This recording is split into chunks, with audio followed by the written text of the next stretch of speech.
Good evening বন্ধুরা। এখন বাজে হলো সন্ধ্যা 7:44, মানে 8টা বাজতে চললো।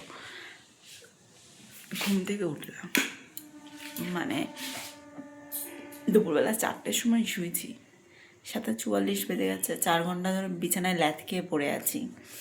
ল্যাদ খেয়ে পড়ে থাকতে থাকতে ঘুম থেকে উঠলাম, উঠে একটু বিস্কুট ফিস্কুট খেলাম। মেয়ে দুটোকে বিস্কুটও খাওয়ায়নি এখনও, এই যে ওরা এখনও আটকে পড়ে আছে। তো যাই হোক, তো ঘুম থেকে আমার হাজব্যান্ড তো ঘুমায়নি, মনে হয় নাকি টিভি দেখছিলে, যে টিভি চলছে, উনি গেছে হলো নিচে জল ভরতে।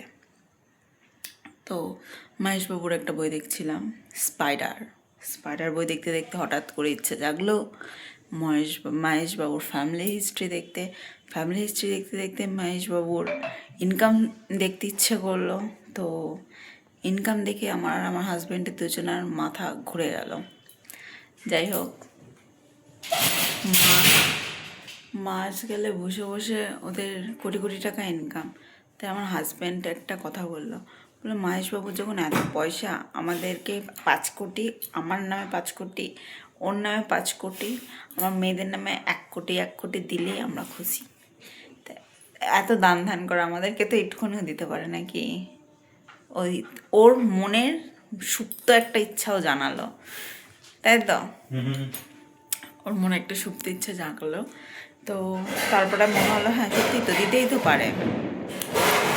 যাই হোক, দেবে না, তার কষ্টের টাকা সে দেবে না, আর কি করা যাবে। তাই এই মনের দুঃখে আমার হাজব্যান্ড চলে গেল জল ভরতে, আর আমি যাবো এখন আটা মাখতে, রুটি বানাবো। তাই মনে মনে ভাবলাম কী করা যায় যে আমরাও এত কোটি কোটি টাকা ইনকাম করতে পারবো। আর কোটি কোটি ছাড়ো ভাই, মাস গেলে 1-1.5 লাখ টাকা ইনকাম করলেও চলতো। তাই মনে হলো যে রুটিটা করে আটাটা মেখে রুটিটা করে খেয়ে দিয়ে ঘুমিয়ে একটু স্বপ্ন দেখে নিয়েছি কী করলে আমরাও মাস গেলে লাখ লাখ টাকা কোটি কোটি টাকা ইনকাম করতে পারবো। এর থেকে বেটার রাস্তা আমার আর কিছু মনে হলো না। আর তাই তো মা, দেখি চেরুর বক্তব্য কি, তোমার বক্তব্য কি? হ্যাঁ, ওর একটাই বক্তব্য, সেটা হলো 8টা বেজে গেছে, ওকে এখনো কেন বিস্কুট দেওয়া হয়নি। ওর একটাই বক্তব্য। আর এদিকে দেখো, এই পাবলিকের তো ঘুমই ভাঙছে না।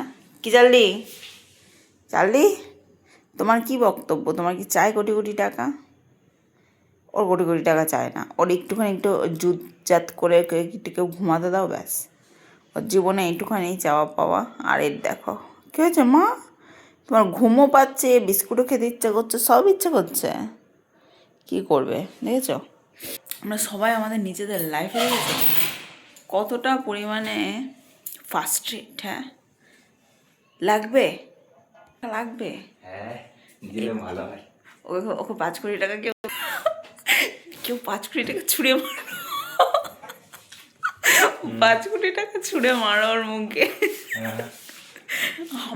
আমার বেশি দরকার নেই, আমাকে 1 কোটি দিলেও চলবে। আমি অত চাই না, আমার 1 কোটি হলে আমি চলবে।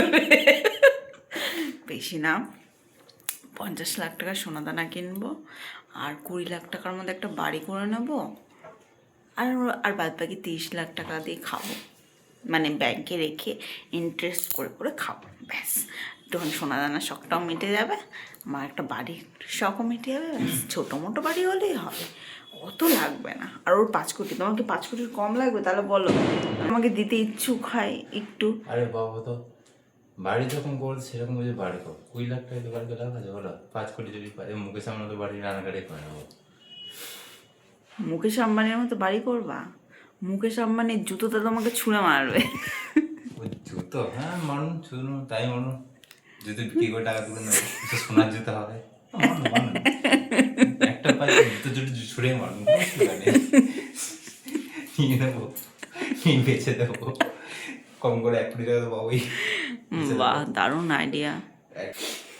এত আইডিয়া নিয়ে আমি রাত্রিবেলা ঘুমাই কি করে, তুমি কি করে ঘুমাও আমি বুঝতে পারি না।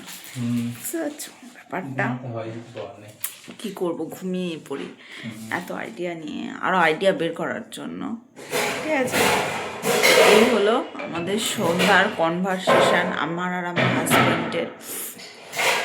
যাই হোক, যদি পূরণ হয় তাহলে আমরাও নয় কাউকে এরকম কোটি কোটি টাকা দান করে দেবো ফোনে, ঠিক আছে? চলো। ও তার মধ্যে আরও দেখলাম যে মহেশ বাবুর যে মেয়ে, সে একটা কি চুলের কী করেছে জানি না, তার জন্য কত কোটি টাকা পেয়েছে, গরিবকে দান করে দিয়েছে। বাবা, কোটি টাকা দান করে দিয়েছে মানুষকে। যাই হোক, বড় মন না থাকলে এসব কিচ্ছু হয় না, তার আছে, সে দিয়েছে। চলো, আমরা এত বড় মন আর এত আনন্দের খবর নিয়ে আমরা আটা মাখি। চলো, টাটা।